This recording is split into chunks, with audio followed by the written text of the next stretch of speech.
sweeter than that. But I think it's going to be great for cooking, though. So you always got to use, if you're going to cook with wine, you have to use a wine that you're willing to drink. Well, and I'm willing to drink it. It's just, I would like something a little sweeter. But yeah, it's good. Happy Sunday, everybody. I'm back with my buddy Andrew, who you know from the Espresso Martini video. And he's not a wino like me. Today we're drinking a Pinot Grigio from Maddalena, which is also the Riboli label. It's not San Antonio, but it's within the family. Actually, if I remember correctly, Maddalena is the grandma in the Riboli family. And if you go to the restaurant, like all the recipes are hers. Nice. Yeah, so it's a pretty cool family dynamic. Anyways, today we're doing lobster. Ugh. Disgusting. I mean, when you really look at them, Ugh. it's pretty gross. So anyway, today we're doing lobster fra la voglia. As I've said before, I'm not a big seafood person. In fact, I really kind of despise seafood. God knows I've tried so many things. What do you think is the most palatable seafood you've tried? Conch. I'm gonna go with fried conch. And I was in Key West, which is... I was going to say the Caribbean, right? Well, yeah, Key West is known as the Conch Republic.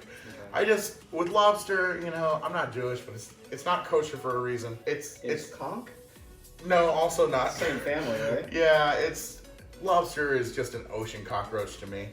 But Andrew here likes it, and so... Oh, yeah. I'm here to take one for the team. I'm still going to try it. In this week's scene, Tony and the other captains in the family are having lobster dinner. With the stapler. Wow. I heard Mike had to give up that nice soup. Yeah? Yeah, too attached to it.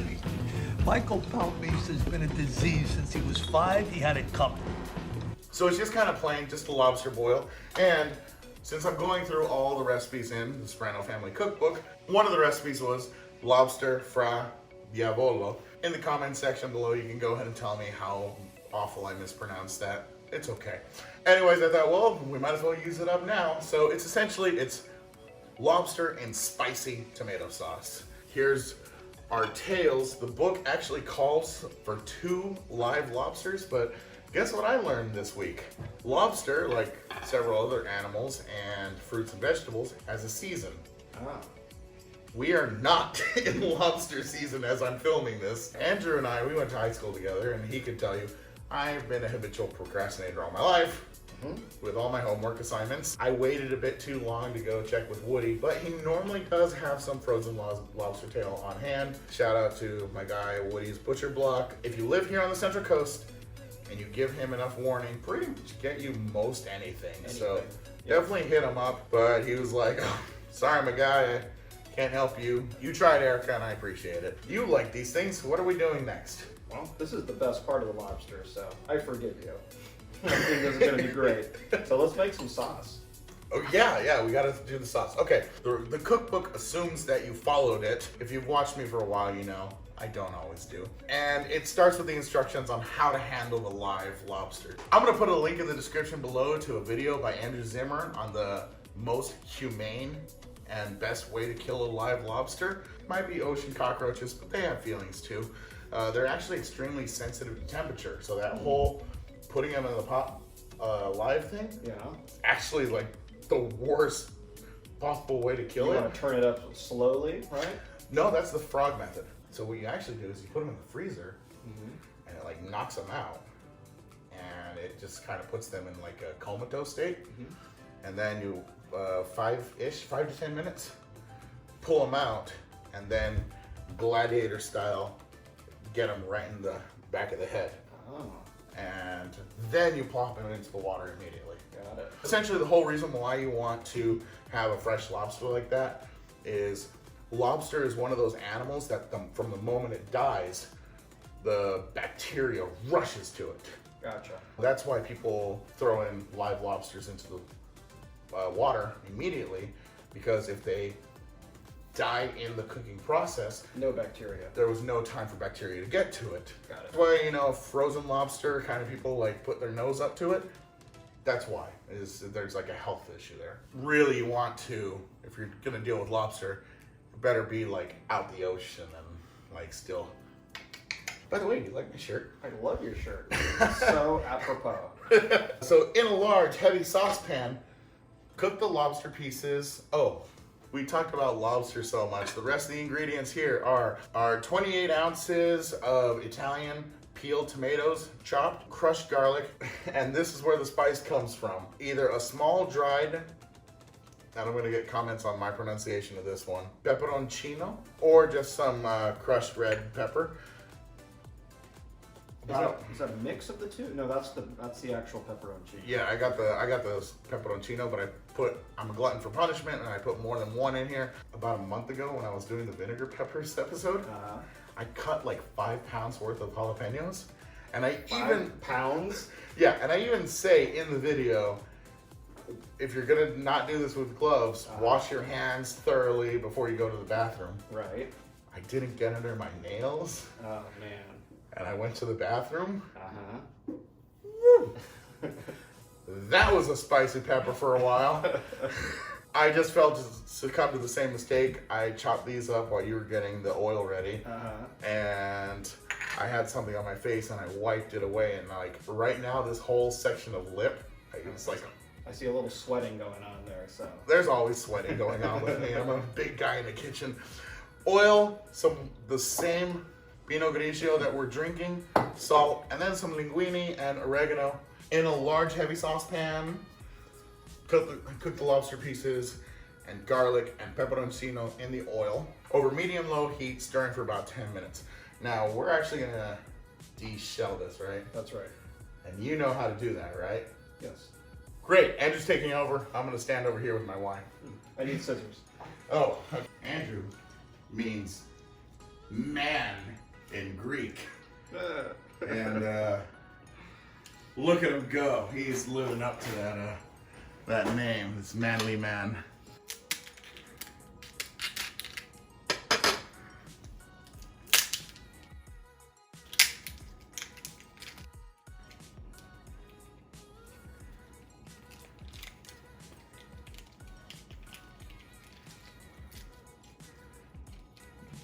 With such skill and swiftness. Thank you. I didn't want to touch this thing, but Andrew brought up a good point that it is my show. So he made it look so simple and easy. So all you got to do is cut the belly right down the middle. So just slip it in there and just cut the skin. You're good at that. So just tried to pinch me without claws. God, you were so much faster. How many of these have you done? And then just crack it open.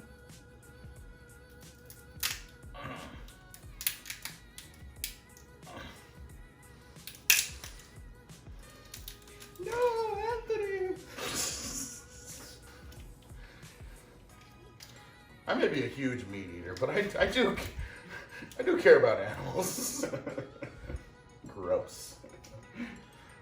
Alright, I didn't watch it. Now, the book doesn't say anything about like, well, we don't chop this up at all because No, the book assumes that they were whole, right? Yeah. So, Yeah. okay, so let's. That's it. Just put them in. Let's cook them whole. Yeah. Okay. I'll just give them a rinse. Stove's on medium. My lip is still on fire from the pepper. So at this point we need olive oil, garlic, and wine. And of course the main event of the lobster. Yes. I always let the pan warm up a little bit. You let the pan warm up and then you add the oil? Oil's away. Throwing in the lobster, the garlic. The book said 2 large garlic cloves crushed lightly. I might have thrown in the third one. Andrew is a man of my own heart. Whenever there's garlic involved, there can always be more garlic. Amen.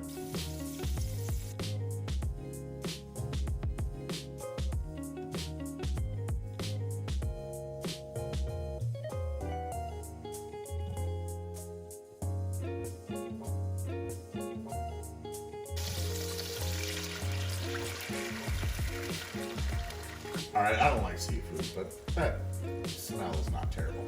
Add the wine and cook for 1 minute, which we did. Add the tomatoes. The book also says parsley, which, full disclosure, I totally forgot to get. But we do have the oregano, some salt to taste. When the hell do we add in the what? Oh, mother. We were actually supposed to add this before the wine, Oh, really? Sorry about that. but we got distracted and talking and whatever. I don't think it'll matter too much because it's still going to simmer for a while. These are some of my favorite episodes when I have a guest like Chrissy or to do all the work and I stand there and drink wine. We forgot to add in the pepper when we Pre should the wine. have. But here's the great thing about cooking. Here's what I've been repeating to you since like my first episode is a recipe's really just a suggestion. Like, have some fun with it. I mean, very rarely does a recipe have something so crucial that if you didn't do it in that moment, well, you're screwed. Those moments exist. I'm not gonna lie to you and say they don't, but And I don't know this for a fact, but I would say mistakes in the kitchen have to be something that result in great things. absolutely. You know I love bread pudding, right? Bread pudding is a total result of people leaving bread out for too long and being like, oh crap, what do we do with this? Right. You know, most dishes that we think of as fancy today was poor people food back in the day. Just whatever they could whip up out of the fridge. And It's literally Yeah. the Well, icebox or the icebox or- the lack of refrigeration Right. for the most part. And actually, speaking of poor people food, on the topic of lobster, now we think of it as such a high commodity, but in ye olden days, we actually used to feed lobster to prisoners, you know, because it's an ocean cockroach. Well, we're gonna let this thing simmer, stir it occasionally for the next 30 minutes. I don't know if you want to set a timer. Or... Always, and I bet you the timer goes off while I'm talking. I'm going to set another timer for what, like 10 minutes, because it'll take about 10 minutes for the water to boil, and then about 11 minutes for the pasta Sounds to good. cook. So those 3 sets of about 10 should work out good. Now, your viewers probably have no idea because we're making a dinner here, but it's really like 8:30. I film whenever I can film.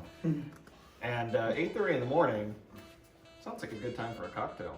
Sounds like a great time for a cocktail. We're about to film another episode while we wait for this to simmer. So, if you haven't yet, now is probably a good time to plug in. There's a little subscribe button in the lower right corner of underneath the screen here. Make sure to hit that so that you can join in and watch when we do the Fernet episode. Don't miss it. Let's do this. Hey, welcome back. We just did a little edit cut there. No sense in having you watch 30 minutes of simmer, right? Andrew, just turn off the heat. He's giving a taste test of the sauce. What do you think? It's got spice. It's got spice. If you're wondering, hey, that doesn't look like a Pinot Grigio, you're absolutely correct. It is a What was it called? a mintless midnight stinger. And if you want to know how to make this drink, go ahead and subscribe, and you'll find out in about 2 weeks. My printer started talking to me partway through that. I wonder what's up with that. I'm gonna clean this off, and then we'll see how this lobster's doing. The water's still not boiling for the linguine. More editing magic. When we come back, this counter will be clean. Did you know this hole is supposed to be a measurement of how much pasta to make for one person? Yeah, I do. Supposedly. Sounds like BS to me. So I turn the heat off the pasta. Linguine is, oh shit. Linguine water is going everywhere because I'm moving too fast. There we go. Does the book say to mix the linguine in over there? Toss the linguine with the sauce. So we're gonna toss the linguine with the sauce. So Andrew, if you would be so kind to take the lobster out. We've turned the heat off on the pasta because the pasta's done. And now we take out the lobster chunks.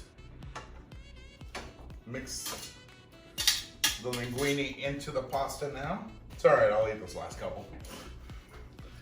And Andrew's gonna go ahead and toss the two together. We got linguine on the floor. It's one of those scenarios where I feel like the sauce could have Thickened a little more. thickened a little on the watery thickened side. a lot more. It's still super watery. And we simmered.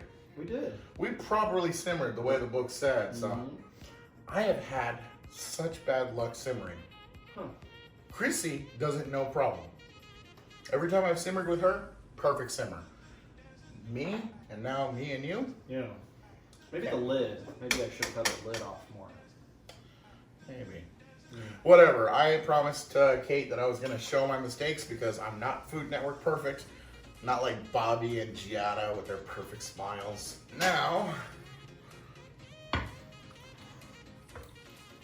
feel like we got some more of those tomatoes on top over here. Oh, they look so pathetic and puny compared to the giant thing of pasta. Ta-da! My attempt at the Soprano Family Cookbook, well, my and Andrew's attempt at the Soprano Family Cookbook's Lobster fra Diavolo. I think that one might have been right, but you're still gonna send me comments saying you don't know how to pronounce anything. Whatever. We should get forked, right? Let's do it. Let me fork you.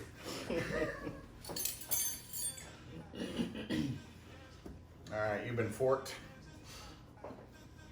Let me reiterate, I don't eat seafood, but you have to try things in life. You have to try new things. I like spicy food, so we're at like a 50-50 chance that I like this.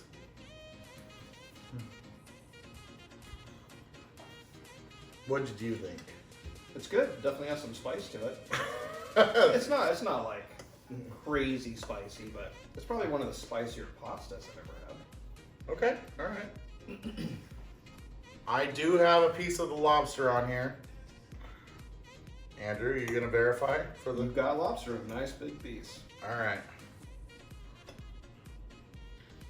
Before you put it in your mouth, picture for the gram. Okay, big chunking piece of lobster into my mouth.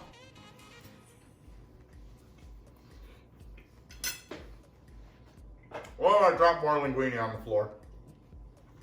I ate it. Yeah. I will say this about lobster and Guy Fieri again. Talking my mouth full. The spice just hit. So much chewing. Now I got that. The sauce definitely takes on a lobster flavor. I was doing really fine at first, and then the lobster flavor kicked in. Okay, I'm glad I tried it. I could definitely do the sauce recipe, that spiciness, on something else. Yeah. Like this would be fun with chicken. Yeah. Grilled chicken. Yep. I could totally redo this recipe with some grilled chicken with like lemon pepper, and then do the spicy. Yep. I might try that on my own, but it's all you, broski. I'm going back to this is gonna be the rest of my breakfast right here. The important thing is that I tried it, and I tried something new, which really, and we had fun doing it. We had tons of fun doing it. Cooking's all about fun. I normally start my show with this. I'm doing it at the end, but I'm not a professional chef. I've worked in a few restaurants, line cook, prep cook, head assistant, not quite, can't really call me the sous chef. But I was the head assistant chef. You know, recipes are just suggestions. Toy with them, play with them, make them your own. I'm gonna play around with this with some chicken, but you like it. I do. So it's good. Everybody's flavor is different. We added garlic to the recipe because our tastes are for more garlic. Have fun in the kitchen. Don't be afraid to try new things. I wasn't. Even knowing that I don't like lobster, I still went into this dish. So I just want to encourage you guys, try something new. Anyways, the last 2 weeks, prime rib last week and lobster this week, pretty expensive weeks. If you're keeping up, then your budget's probably hurting. Don't worry. Next week, you just need a carton of eggs. I'll see you next week, and until then, manja.